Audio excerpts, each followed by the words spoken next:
Yes, hello, folks. Welcome to the weekly Manchester United podcast. I'm your host, as always, Phil Brown, joined my regular co-host, the excellent James Rhodes from United Muppetiers. James, it's Tuesday, not Monday.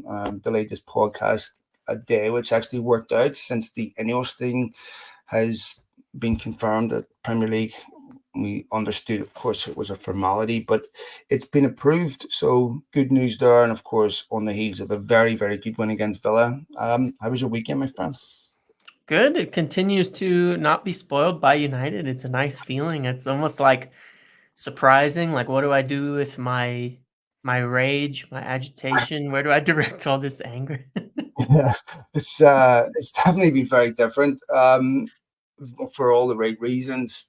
Big win against Villa this weekend. We'll get into the INEOS stuff in the middle of the show where we look at some of the news and headlines surrounding the football club. But number of things I want to pick out from this weekend. One, United have had many revivals before in season where we're football fans, we're United fans, we're looking for reasons to be optimistic. We're like, okay, maybe this is the start of something, maybe this is the start of something.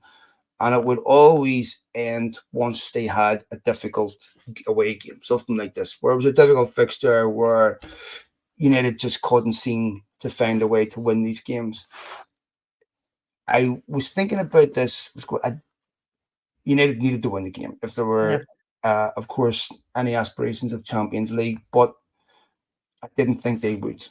I thought, United have not been good in these big games, haven't won away to a top nine, which is really a poor record for Ten Hag. But I just didn't have the confidence and the trust in United yet. The Licha Martinez injury, this is a big concern. But so many reasons to be optimistic in that game. One, Hojlund scores again. Two, in the past, once United went to 1-1, they'd have conceded the second goal. Predictable outcome. But they didn't. They won it late, just like they did at Wolves.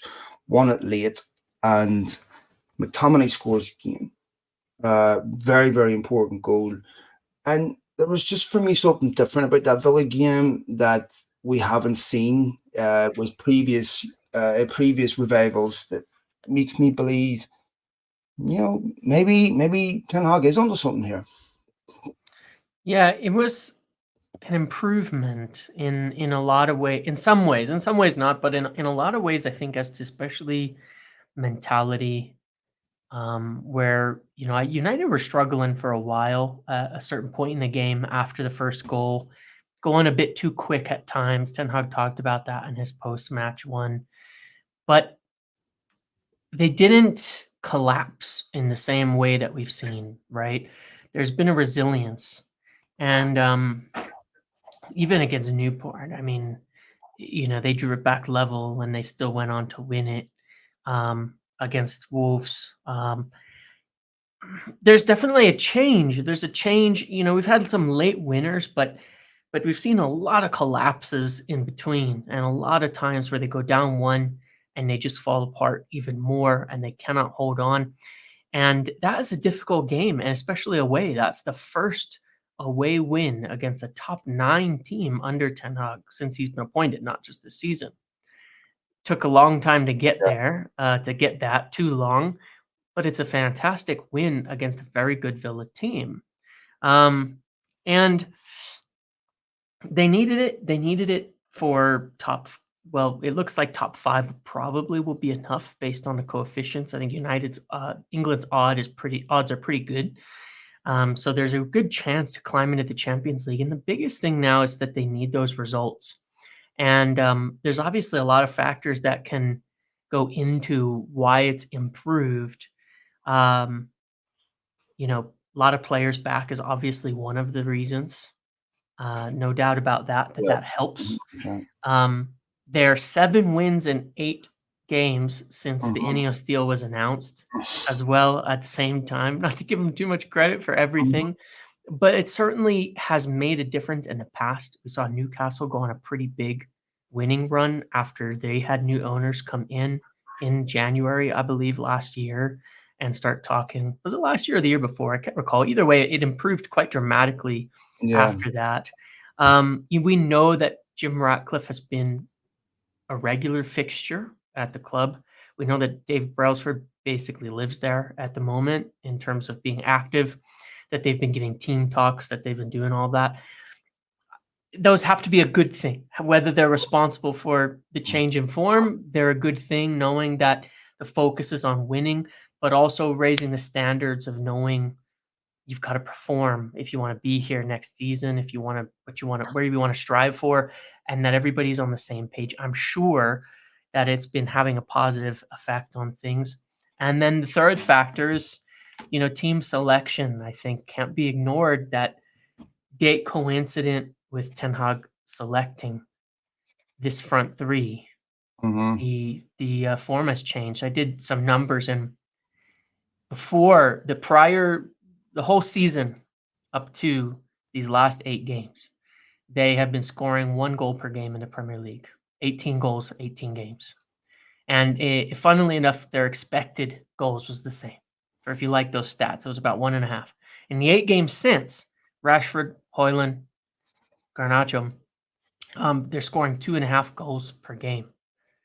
So you're scoring 2.5 times as many goals per game. And you look at the scores, it's 2, it's 3, it's 4, it's multiple every single game now.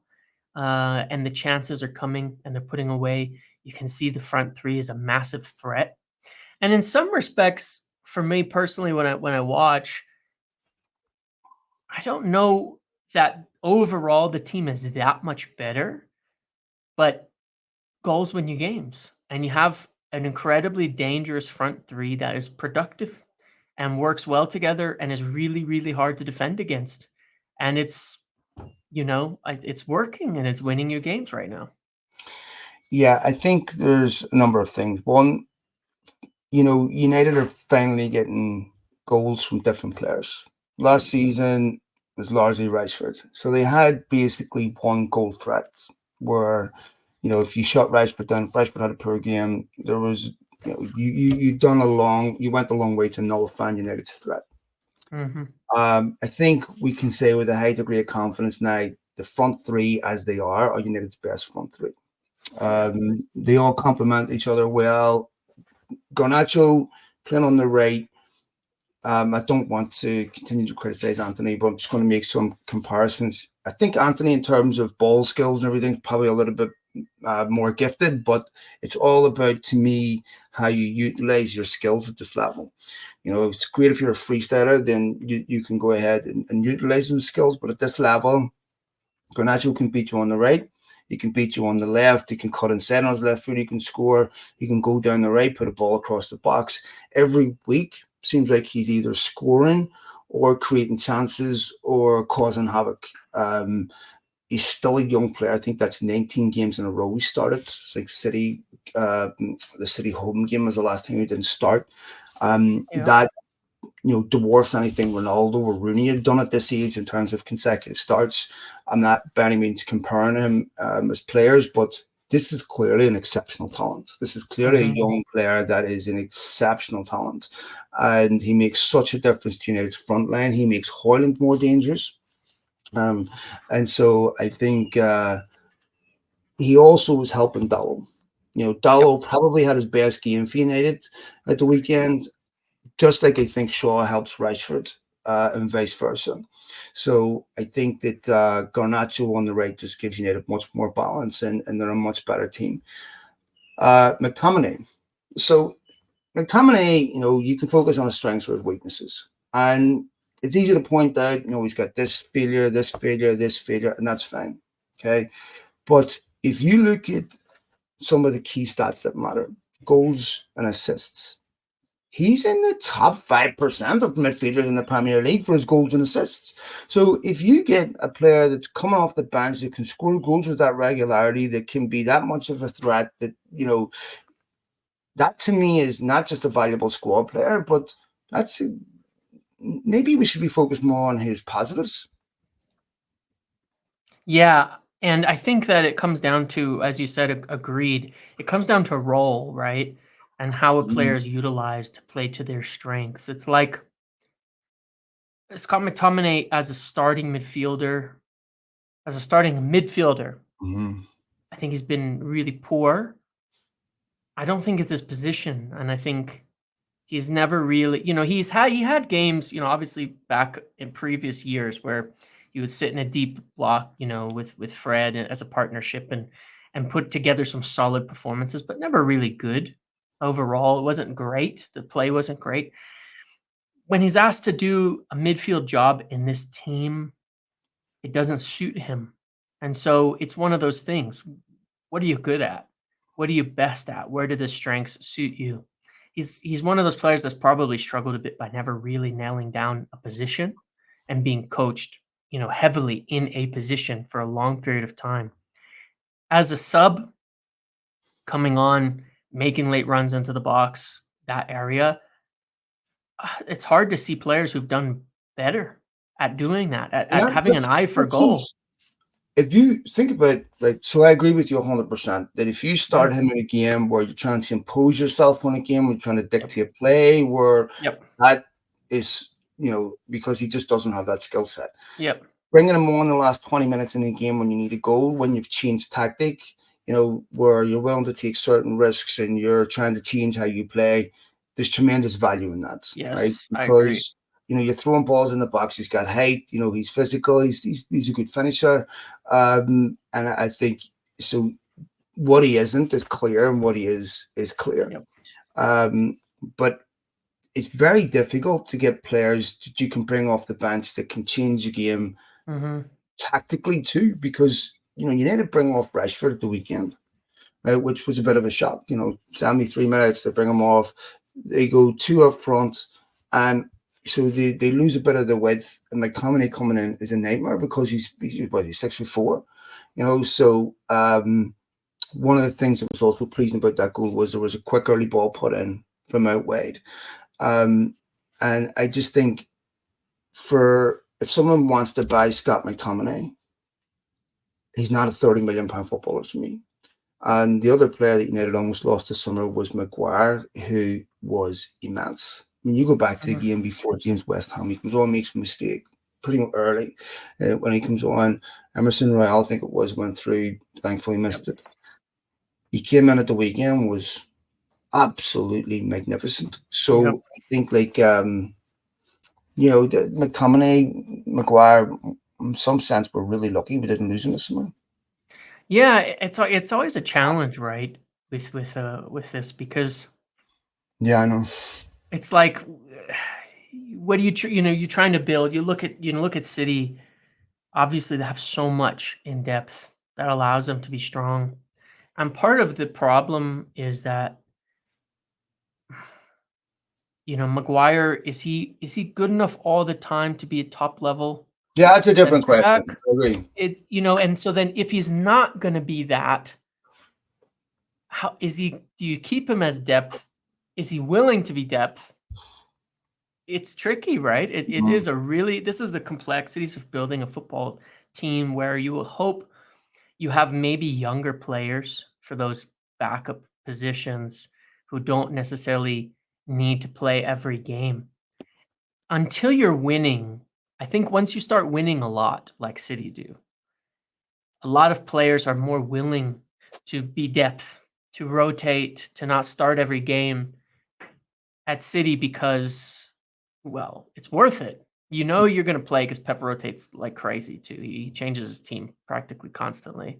But you're going to win a lot if you play at City, and you're going to become very valuable in your career. And even then, they refresh their team constantly in terms of the players. You look at the wingers, how many they've gone through during this iteration of really good, talented players: Sterling, Sane, Ferran Torres, Mahrez. Like, they've had so many players they go through. And that's part of it, is if you want to have a team full of these like really good players, including depth, they're going to be selling and moving on and coming back and getting more all the time. And so it's tricky, because if you were to say with that, this summer, do you sell McTominay for 35, 40 million? You get a massive FFP cushion from Scott McTominay in particular, because he's from the academy, has no fee attached to him. I think you probably would, because it's a lot of financial consideration for a very specific role. in the team, and you'd think at some point maybe he's gonna want to play somewhere all the time because So he could. And that's it's tricky. It is hard, but it and it's the same with Maguire. I really like Maguire. I think he's done incredible. Will he be fine being mostly second fiddle, to the next evolution of the team? yeah, look, to me, two different questions. One, do I think Maguire's the right answer long term? No. I still Yeah. go back to my previous evaluation of him that he can be a very, very good player, but I still think United need to improve in that position. Yeah. What I would say though, with both him and McTominay, is had United have sold him, what I wouldn't have been confident in is that the replacement would have been anything close to what we're seeing right now. Like, Yeah, not under the Glazers last summer. yeah, so if United had sold Yeah. McTominay, I still think we'd have ended up with Amrabat, right? And had Mhm. no replacement. So imagine Ten Hag would probably be out of the job right now if that had happened, right?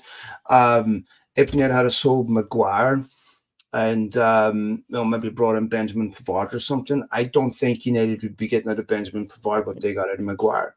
I agree. So, some sense, it's also a credit testament to their attitude that they Yep. decided that even though we're not in a team, even though a manager's trying to sell us, we're still going to knuckle down and show 100%. And thankfully, they have. I mean, I certainly didn't predict that Harry Maguire would rehabilitate his image and perception to this degree. And Yeah. whether he should be there beyond the summer is a different question, right? Because, um, one of the things to talk about the INEOS bounce, one of the things that players that have been there for a while um, will finally be seeing and trusting is real change is coming. Every Yeah. time there's been a new manager coming, you know, it works for a short period of time, and then players start to see that the change is not, it's superficial. So this is the open heart surgery that Ranić was talking about. So now players are operating in a whole different environment, a whole different, consequence and incentive environment. Now players know there's no more, staying at this club for years without performing. Right? There's no Yep. more, contracts of convenience because we don't want to sell you. And I think an example of this is Aaron Wan-Bissaka, where in the past, United obviously extended his contract with the option of 18 months. Previously, Wan-Bissaka would have got the contract that he wanted. And now United are not doing that. And so there's players within the dressing room that now know there's a new sheriff in town, if you like. And so United are operating completely different. And it's not just words. You saw what they did in January. They saw how expeditiously they move players out, how they're bringing new people in that are on the football club completely differently. And so I think for some of the existing players that have been there for a while, this change will have lifted them emotionally. How could it not? And then, of course, I think that naturally human beings will respond to different consequences and different incentives. That's you're going to find out really soon which players are capable of surviving in that environment and which players aren't. But one thing that's clear to these players is that it's a lot easier for United to move you on today than what it was before. If you want to stay here, this is a level that's required. If not, it's okay, you can go.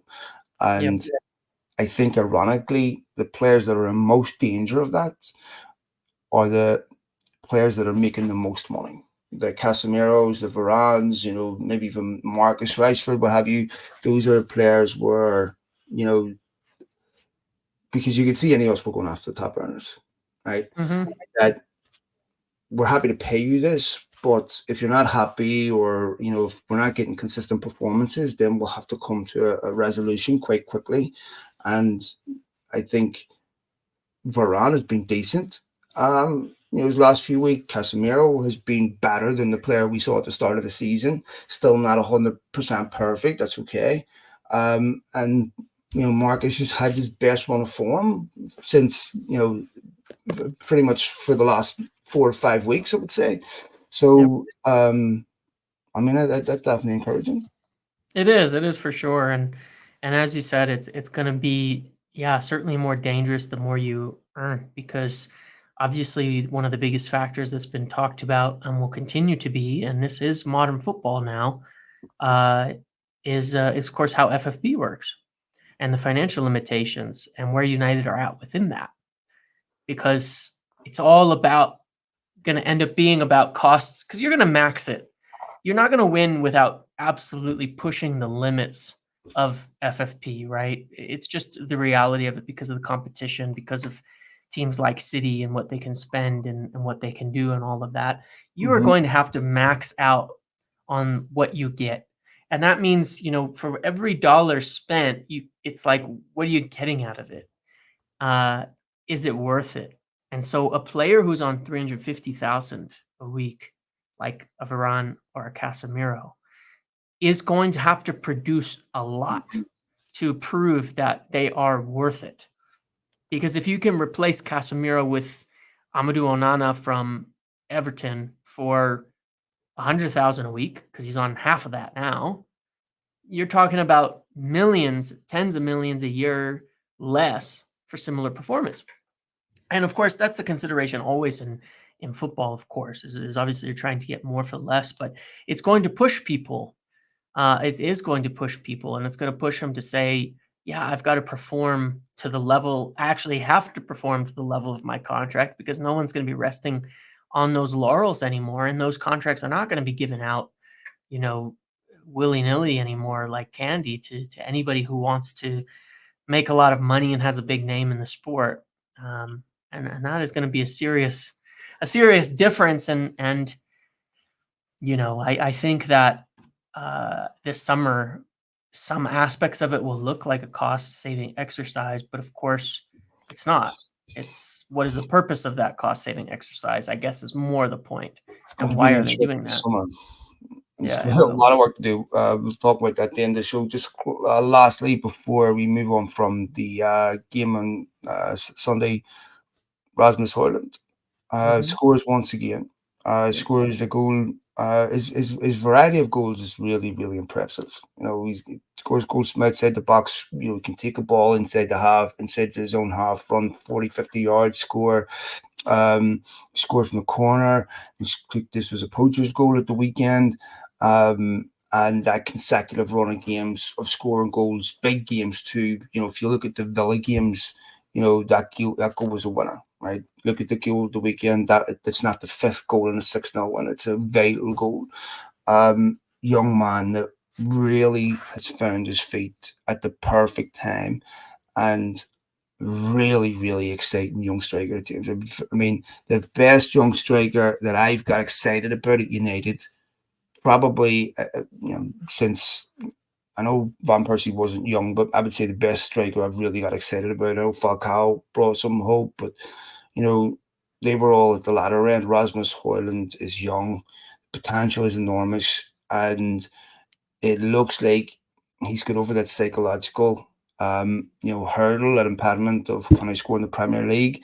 He believes in himself, and there's plenty in the other team now that are creating a lot more chances.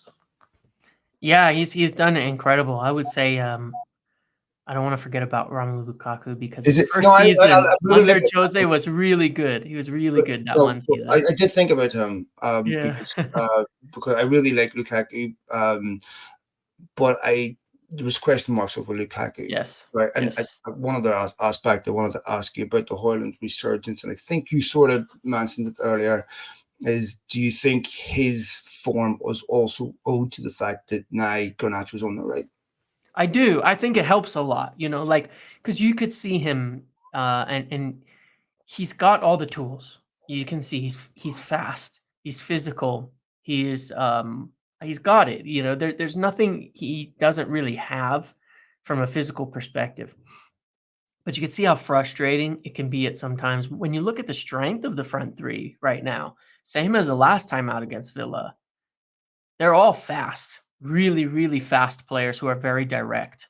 And not only is that good for their individual matchups, but when Rashford is essentially terrorizing Matty Cash on one side, Mhm. it's going to pull the attention of center backs away from Rasmus Hojlund. It's going to pull somebody away from Rasmus Hojlund. And when Garnacho is doing the same thing on the other side, it's going to pull a center back away from Rasmus Hojlund. So instead of him being stuck in between two at all times, which you can, if you watch back on a lot of the games, he never gets space prior to this front three playing. He would never have any room.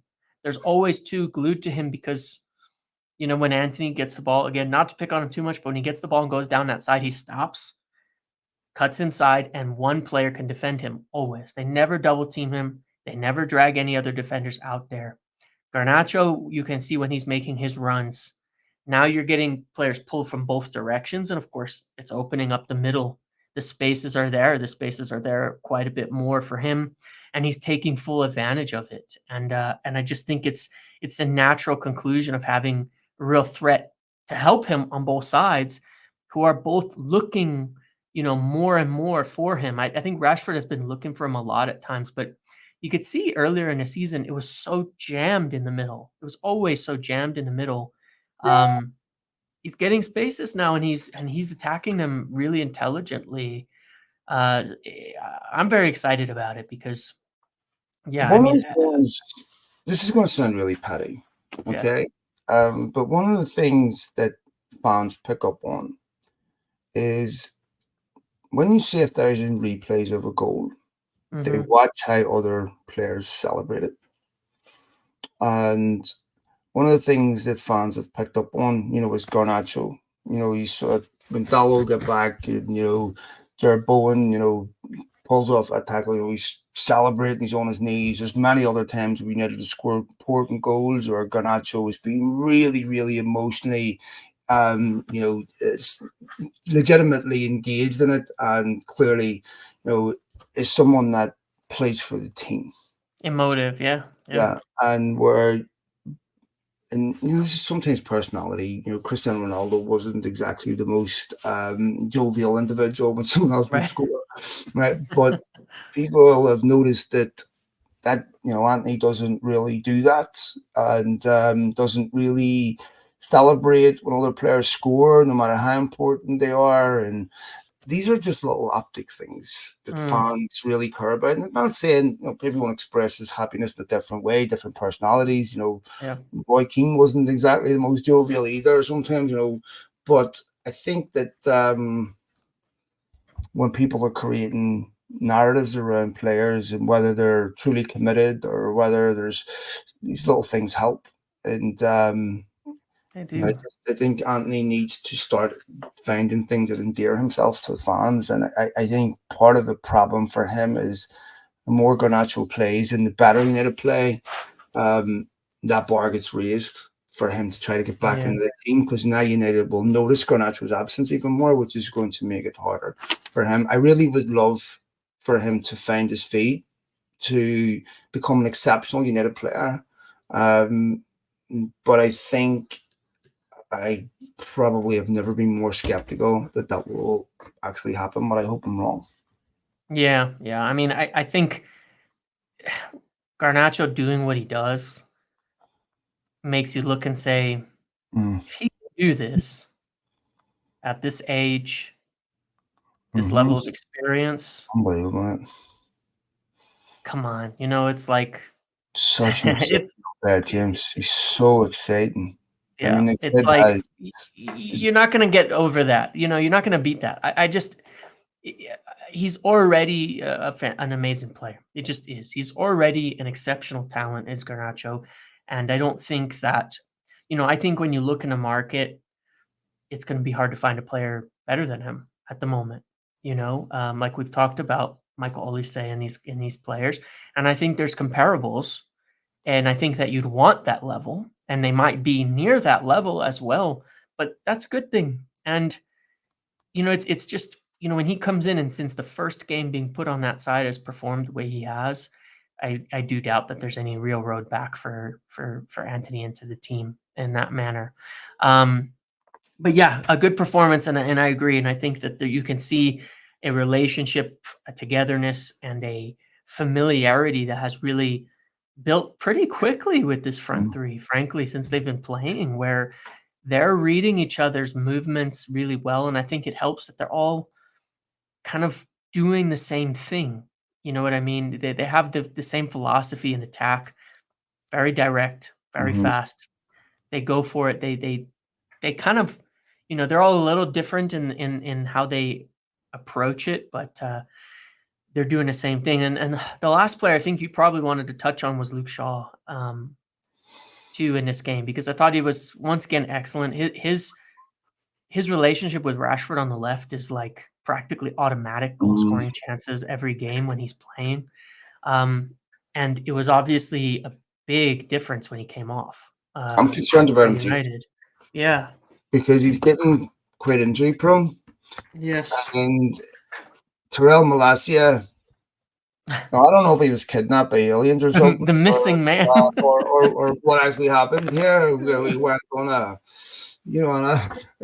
some type of Arctic excursion or something. But I mean, what is he recovering from? Because nobody seems to know what's actually going on with him.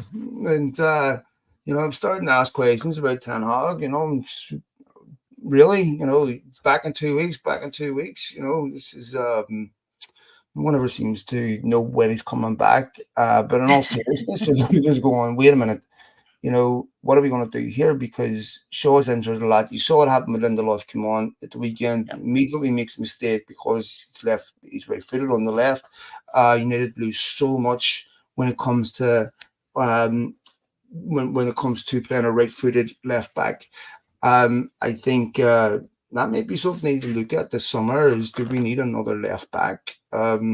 Because you that you can see when you talk about the resurgence in United's form, that is such an important part. I mean, you look at the goal against Wolves, Shaw on the overlap down the line, bank ball, and Hojlund gets it right away goal. You don't just lose out on an exceptional left-sided defender, which United don't have enough of. Left-footed defender. You lose out on Shaw's overlap. Even I think it was a Newport goal. It was Newport, but on the left hand side, a brilliant ball, Yep. and he offers so much, and but I think because he offers so much, United rush him back a bit, but big concern there, and I think that may be something they need to address. Let's shift this on. We spent nearly 30 minutes talking about that game because there was so much to talk about, which is a positive. Lots of other stuff making the news. Before I talk to you about potential new stadium, let's talk to you about, of course, the INEOS announcement. Um, it was a formality as we expected that the Yep. Premier League have ratified and approved. Sir Jim's takeover is 25%. I believe there's still some stuff that needs to be sorted out with the Class A shares where that needs to be completed. And I think the FA have to rubber stamp it, which again is a formality. So what do you understand what the process is at? Yeah. So the Premier League approval, the owners and directors test, obviously been completed. United filed it in their SEC filing yesterday. I don't totally know. Some of these things are sort of intertwined in terms of timing, where I think there was some more questions about certain things that extended part of it, but you know, the FA approval is going to come after the close of the tender offer. Um,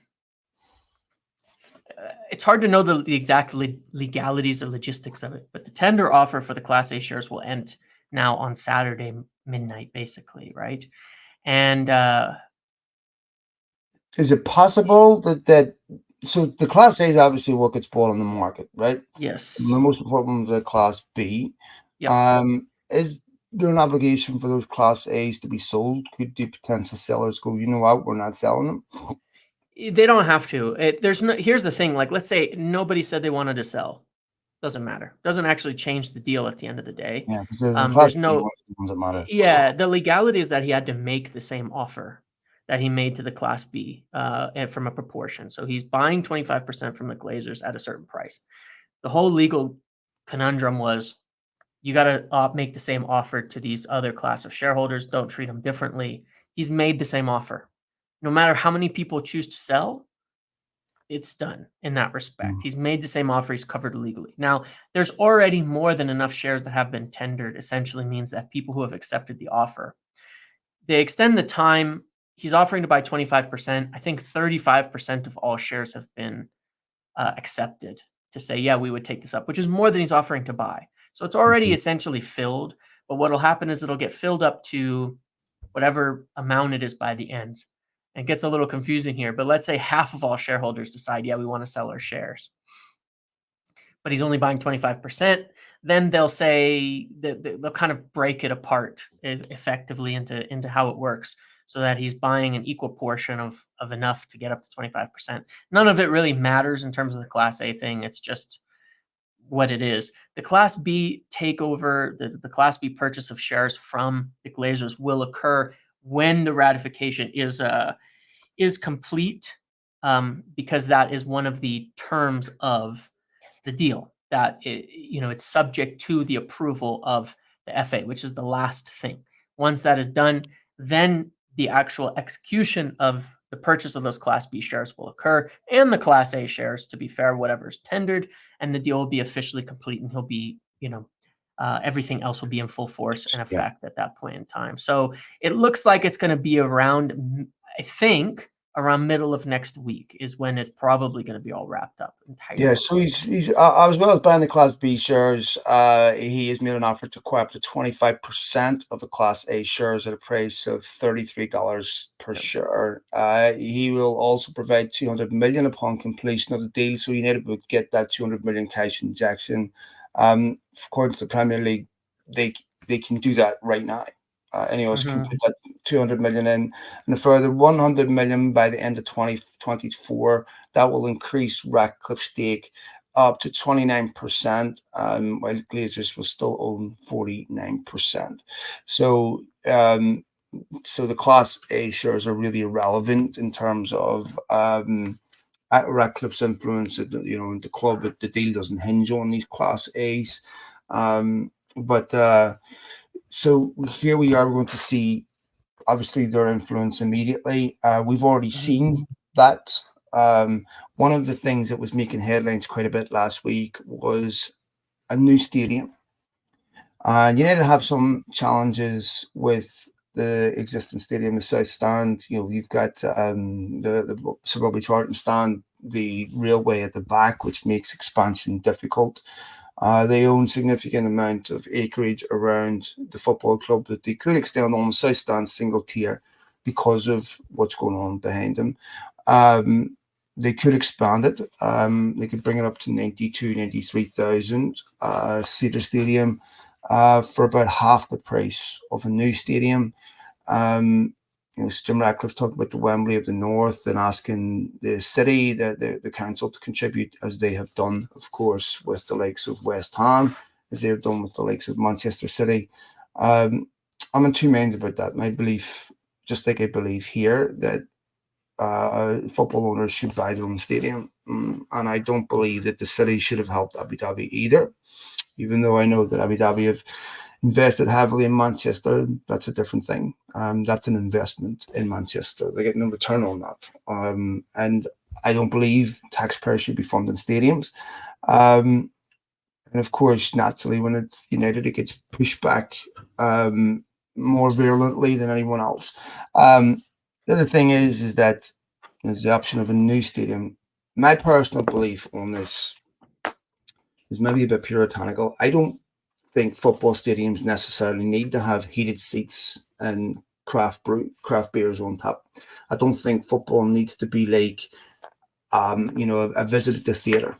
I think football should have some level of soul in a stadium. Where these identical stadiums, they look nice, they look pretty, but you lose something. And I think that Old Trafford is one of those historical stadiums where it was rebuilt after the war, when it was bombed. You've got, of course, there's so much history at that stadium. It retains a link to United's past that is so important to me as someone who supports the football club. And I feel that I would want United to extend Old Trafford rather than build this brand new identical stadium that can take years to feel like home. Maybe I don't. People might say I'm a Luddite and all this here, but I believe that football. I don't. This new football, this new sports, everything has got to be heated seats and luxury. I don't know. I want to see United stay at Old Trafford, but I respect that other people feel differently about this. Yeah, I mean, I my view on it, I have obviously not being in any sense local. I don't have the same, I don't want to speak for anybody on that respect from an Yeah. emotional attachment standpoint in the slightest. From a practicality standpoint, I understand the finances of wanting a new one and why and what it can provide. If that can't be done with Old Trafford, the Madrid stadium that Mhm. they've put together, there's all the luxuries and all of that, which is fine.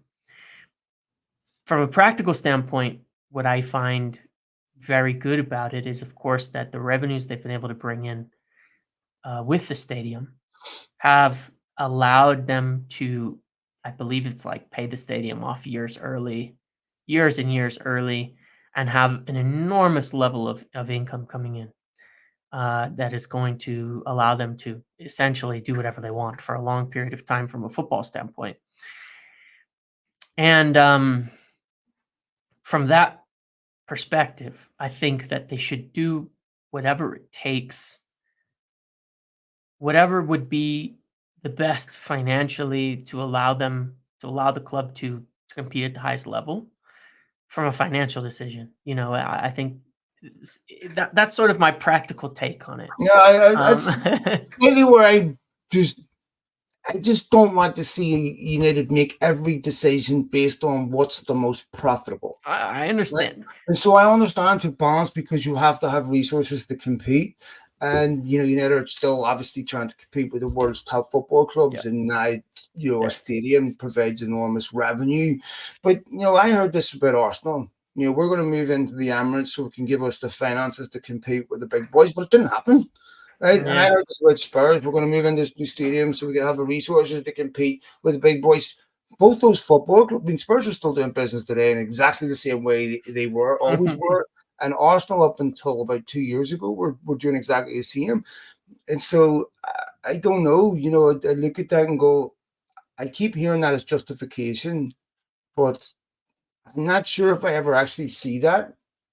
Thing And is, I do hear you, but I would believe it with INEOS. Like with Madrid, Mhm. they're using it for the money, and it's making, it's allowing them to practically spend. They went a couple years without spending in there a little bit. Now they can do whatever they want now at this point in time, and that they're going to use it for that. With Arsenal, it was still obviously under the same kind of ownership, and they've really only turned around and started spending like they probably should have recently. Under Spurs, they're still dealing with the same owner and Daniel Levy, and the tightness of his pocket and things like that. But Yeah, yeah, I I mean, mean, I hear Levy you. does I own hear the you. club, but yeah, I mean, Levy I do runs. understand you. It's I know, and you don't want to take the soul out of the thing either, which is understandable too. Um, yeah, like I said, I'm of two minds because Yeah, I also think you could by you could argue refurbishing both Old ways. Trafford. I get Yeah, that. you could refurbish Old Trafford, You get could it up to argue good argument both ways, yeah, 100%, right? yeah, And I completely accept your points, because this stuff really matters, especially with tighter controls on yeah. PSR, where your revenue really does Like, do determine you a want to lot. be in a few years? Revenue's capped. We can't do it. Other clubs are doing it, and now we're 5 years behind. I think, Could that happen with football? I guess is the yeah, question. yeah, no, I think with Madrid, they were doing it. Spanish football obviously doesn't have the same income Yeah, revenue streams as the Premier League. Their TV money, everything's totally different. So that is really important. I understand that. With United, I think there are a few stadiums that or I can't, maybe I'm overrating Old Trafford, I don't know. yeah, And I just think for me, in sport especially, history and tradition matter. I Mm, mean, mhm. we look at Saudi Arabia, right? You bring all these players, right? But it's not enough because sports, you're selling history. We learned this Yeah, here with NASL, right? yeah, And then you had to realize to build a brand, okay, rivalry, all the things that sell takes years. You just have to be patient. You're not going to get there overnight. So, and we built stadiums here.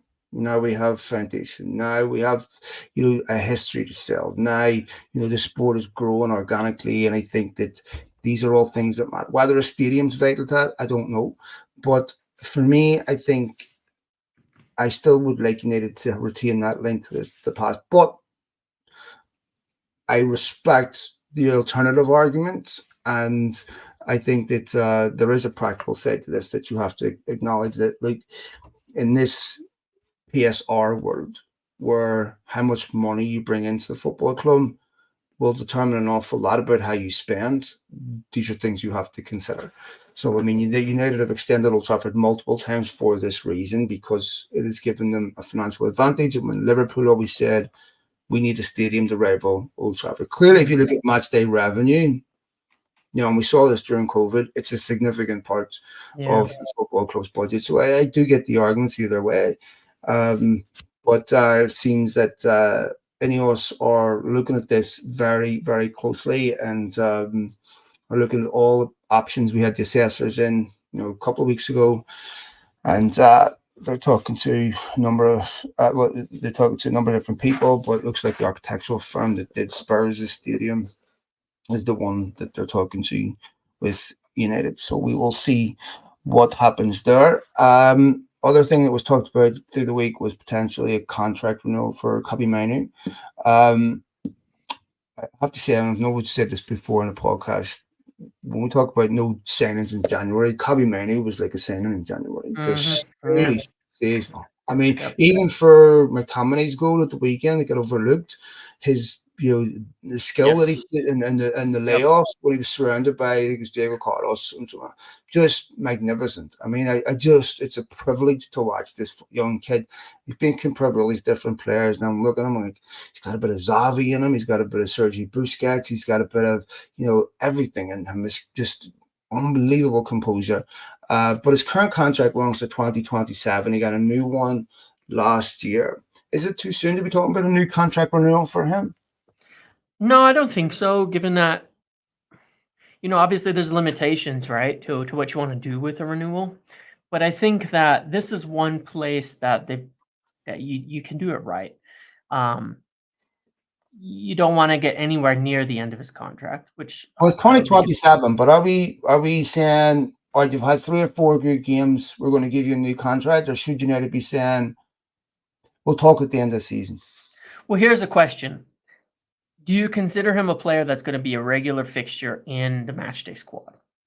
Because if so, then he's probably deserving of whether he's a starter or not, then Well, he's I probably don't think he deserving of deserves it, but yeah, but w- I would say you want him on parity. I don't think it'll happen for a little while, by the way. I mean, these things often take quite a bit of time between starting the contract talks to actually signing a new deal. I think it's gonna take a little bit of time in if he had general. a dip in form, James, for the next 6 weeks after he gets his contract renewal, you Yeah. know what's going to happen. Oh, yeah. Well, he's Of going to, course. oh, as soon as you got this new contract, the depth, and if you're Manu, right, you might say, I want to wait till the summer because my stock will be even higher by then. Mhm. If I sign a contract right now, the 2028, 2029, Yeah. that my market value, let's say, gets picked for the Euros, right? Let's say you need to go on a run, finish Champions League, FA Cup, he's integral to that. His wage that he would command in the summer. If I was his agent, I'd say, let's just wait this But summer. that's the point, right? I mean, but you're right, but that's kind of the argument. Right now, can you get him on parity with your squad players at maybe 50 to 70,000 a week, right?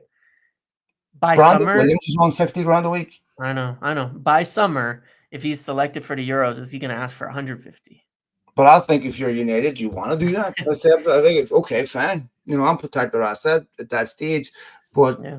in the past, United have given out contracts to young players too soon. Brandon Williams Yeah, won 60 grand a week. When Southampton wanted him 2 years ago, he would have been a number I know. best paid player. It's one of the Yeah. reasons why United can't get rid of these players. Now, I don't think that's going to happen in the Balance. country. Yeah. His talent is outrageous. I don't think he's in United would be in danger of losing him.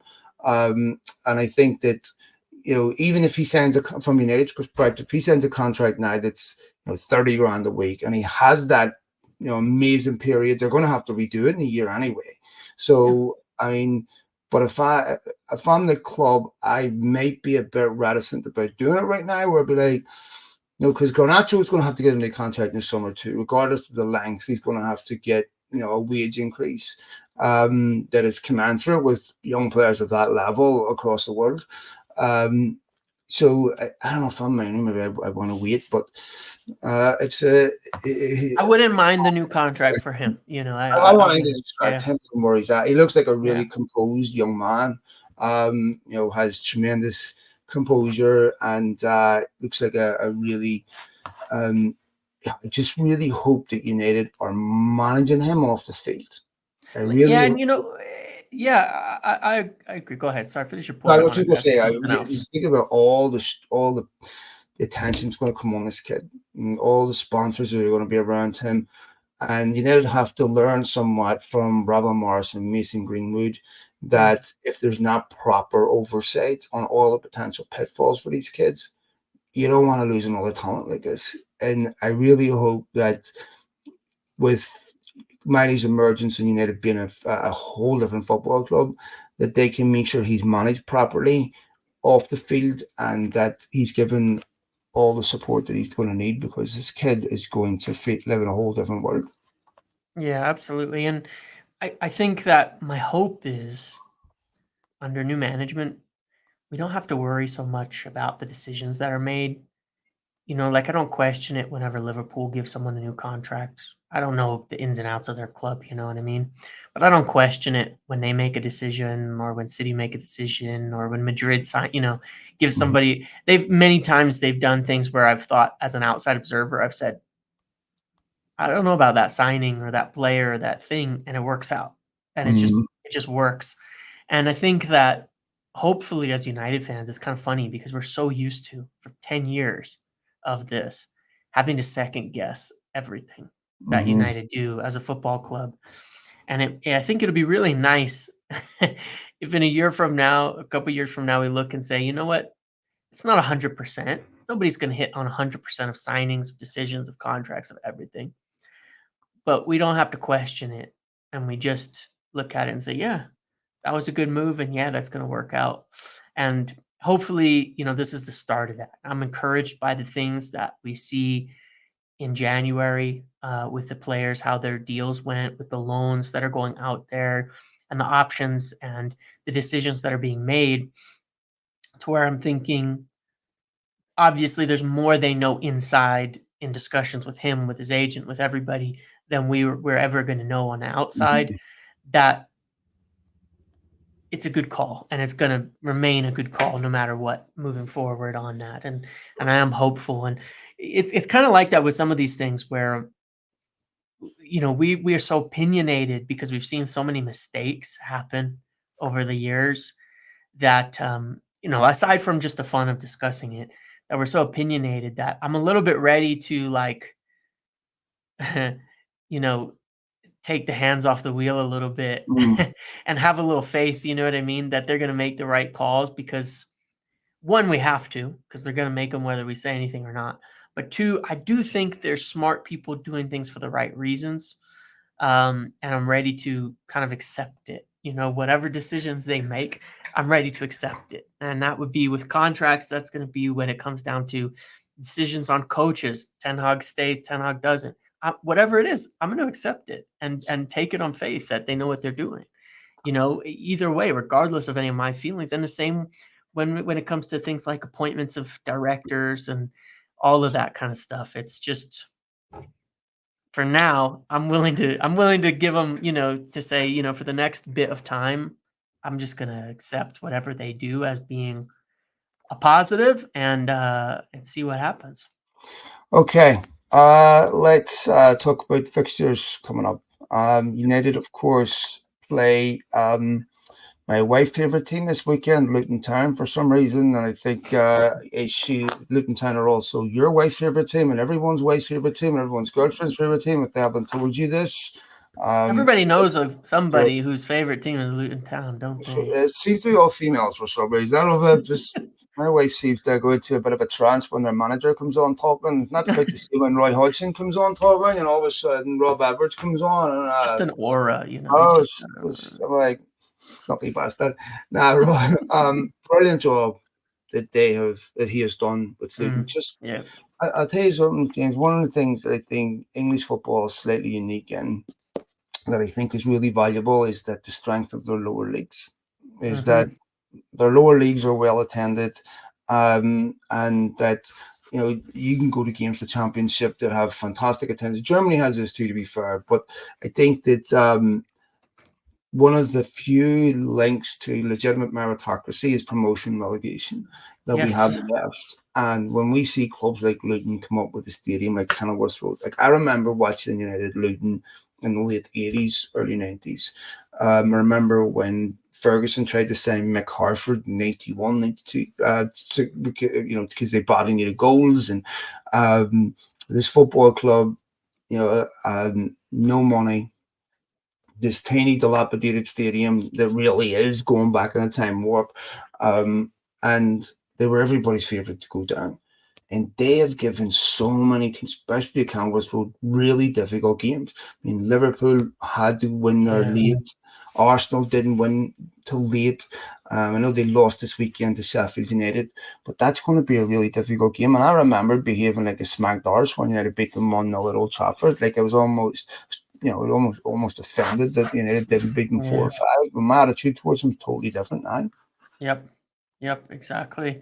It's yeah, it's impressive. I think it's going to be it's a tough game. It's been tough for absolutely everybody. So, another one that we expect to win, but I wouldn't be I wouldn't be mad about a scrappy win, in there and coming No, away that's from that. Obviously, we should win in the current run of form with the current players that we have. I'd change virtually nothing. Hopefully, Luke Shaw is available, because I think that is a huge difference maker, him being able to play there, especially since you don't have Wan-Bissaka, it seems, right now, to swap around kind of with Diogo Dalot. And the options after that are just not great. So hopefully, but then we should be able to get a result and keep this form going and climb. I mean, climb towards that top 5 position ideally, because it's no longer out of reach, and every weekend is going to be big. I mean, it, you know, Tottenham have a pretty tough run of fixtures coming up soon here, where they've got, they have some easy games, but they have a tough one, I think, around going into March and beyond. So could be quite interesting. It could be a game that pulls United in closer. It could be progress, and probably the last game that we watch prior to the INEOS deal and all that being ratified well, fully. And yeah. So this is a tough game, and then they've got Fulham, and then they've got Forest in the FA Cup. I think that'll be a whole different game than yeah, what it was, a month ago when United went yep, there in a whole different mood. And then, of course, they've City away. Um, we talk about Champions League qualification. Um, if United can go take a draw at City, okay, beat huge. Luton, beat Fulham, right? I mean, to me, that would be incredible. We done this podcast 2 weeks ago, and I said that Ten Hag needed to win his next 2 games against Wolves and West Ham. I didn't think he would do that. He has. If you said to me back then that we'll beat Wolves, beat West Ham, beat Villa away, I would have found that hard to believe. Yep, yep, Remember, City lost at Villa, Arsenal lost at Villa. Um, so not an easy place. City also lost at Wolves, so I think you have to give them credit. yep, Luton be a different test. Now they can go get 3 points from there. They will start to believe that this is yep, for real, yep. and so I think I also feel that United will be much better in that City game than what they were at Old Trafford. That City game still rankles with me, man. I swear to God, I still think about that penalty and how many times since then that I We've have seen seen something similar, I know. like Just far nothing. worse than that in Yeah. that game. And I'm like, Paul Tierney, I think he refereed the Liverpool Chelsea game a week ago, and Chelsea had two clear penalties not given in it. I'm going, this is the same guy I that know. gave a penalty against Rasmus Hojlund for the most minimal Yeah. contact. And I know we all look at the ones we don't get, but that was really frustrating. And then, of course, like we said, with Forest away in the FA Cup, be a tough game, but I think United will come through that. And, well, it's going to be a really interesting few weeks, but this weekend was absolutely huge for United Yep. to finish top four. If there's a top four, top five chance, that was really important. So that is a positive. Anything else before we go, man? Did we cover everything? Last thing I wanted to mention, keep mentioning it a little bit, but it's worth continuing to mention, is obviously the other major thing that we'll probably see before summer is, and once this ratification occurs, is of course the likely moves for director of football and all of that Yeah. changes that are occurring, because that is something that is in the works.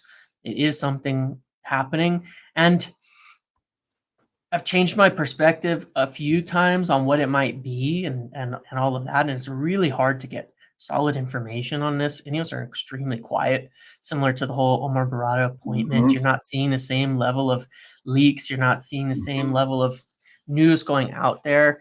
I did solidly get that it wouldn't be Paul Mitchell, and that is the case for sure, and that has been confirmed. But there's still quite a few names. There could be some surprises, but there's definitely encouragement still around Dan Ashworth and bringing him from Newcastle and Be pulling him interested away to from see there. how quickly United point Blanc, Yeah. because obviously that's going to be a key appointment, and be interested to see once this gets completely ratified how quickly that changes. I wonder how that's going to affect the club internally Yeah. and some of the existing staff. Um, this is going to be a very, very tumultuous next few months, because you're going to see Yep. so many internal changes in how United do business. Yep. And it's really important to me that they get that director of football in immediately, because Yes. the business for the summer will start immediately. Now. Agents need to know who to talk to, Yep. who makes the decisions. And this is going to be really important for United once they have that guy in place. For agents, okay, there's a very clear structure here about how we go about presenting players to United, because Yep. in the past, they present them to a manager, they present them to Ed Woodward, they present them to Yep. Richard Arnold, they present them to, John Murda, and now it's like this is Yeah. where everything goes through, We and need that guy in now. yeah, I mean, the talks start basically now for summer. They really do. and, James, I've talked to agents that have dealt with United, and they'll say things like, we'll talk to United in March or April, and we'll have a very clear strategy on bringing our player here, and then by June, it's completely changed, and Yep. someone's making promises they can't keep, and then this guy's doing this, and then this guy's doing this, and then you talk to another colleague, and they'll say, well, actually, they're after my player in that position, they're doing that. It's like, and then they ruin relationships with players, with agents and stuff, because it's just chaos. And Yep. so they started becoming known as a club that agents would dump players. If no one else wants them, we can get them to United, because they're Yep. so poorly run. It does seem like, and I know you've talked about this before, that they're very interested in Brantwaite. They really Yep. like him. I know Van Nistelrooy also heavily recommended him to United, to Ten Hag, and young English, centre back, left, can also play on the left. Would be a left-footed centre back, could also play at left back. Radiage profile, everything else does seem like he is someone United are really very interested in. So I would Absolutely. expect United to make some moves there, and I think Everton with PSR might have to sell Yep. the summer. So that is a deal they could very possibly do, and then obviously some other key decisions to be made. I think they'll move Christian Eriksen on this summer. I think Obviously, they have to make a decision with Jadon Sancho, Mason Greenwood. On that Mason Greenwood thing, I'm not going to name the individual, right? But he is a journalist, well known in United circles. And they were talking about how much United should sell Mason Greenwood for this summer. And I had a figure in my own head roughly. And he said, if United got 10 million for Mason Greenwood this summer, should bite someone's hand off for him. I'm like, what? You would let Mason Greenwood go for 10 million? Mason Greenwood, right now, regardless of what you think of him personally, because there's clearly clubs around the world where that doesn't matter to. So, I'm not asking you to make a, judgment on him as a human being and all that. That's different.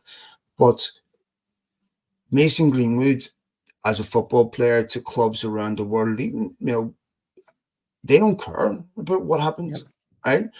Again, you can deal with that if I'm not saying that's correct, but I think United should expect to get more than 10 million for him. Yep. I mean, right now, I haven't been following him because he's scoring goals statistically, but he's 5 goals, 5 assists in La Liga, which is consistently. And for Getafe too.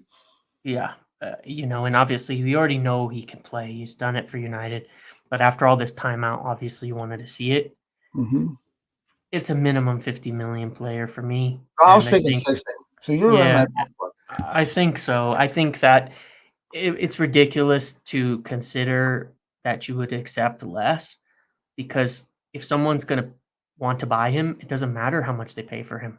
Like my point being, if you're going to buy the player, the personal consideration about all the other issues are irrelevant. He's either playing or he isn't. The price tag doesn't matter in that respect. If you're okay with him playing for you, then you're okay with paying what he's worth. Right. So he has a year left on his contract at the end of the season, right? So this is really the point where you have to make a decision. And, I'm pretty sure he'll be sold, but I do think they should ask for that. But, 60 million. I mean, even I've watched some of the games where, he's lit those games up. And so, it is a bargain on talent. But it's so difficult to talk about him as a footballer because there's obviously very serious issues surrounding the guy that lots of people will be affected with in different ways. I respect that.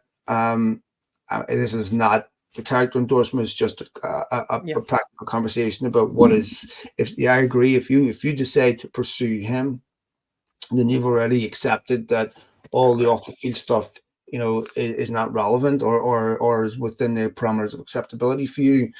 So to me, I think because let me put it like this: you buy Mason Greenwood in Spain, say Atletico Madrid buy him. What will he be worth a year from now if he's playing? Talking 120 million, 30 million easily in that league, absolutely. Yeah. So because at that stage, yes, there'll be still a lot of people angry, but a lot of people, for clubs in Spain and stuff, they don't have the same views on it. So, I don't know. I think it's they're within their rights to ask for more than 10 million from Mason Greenwood. All right, man, we'll go ahead and leave it there. We'll be back again next week, folks, as always. Hope you all enjoyed your weekend. Hope your physical health is good, your mental health is good. Don't forget, support our fanzines, Red News, and of course, United We Stand.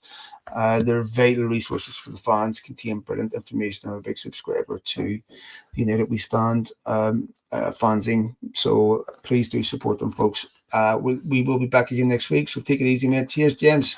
Yes, of course. See you later. Bye, folks. Yeah.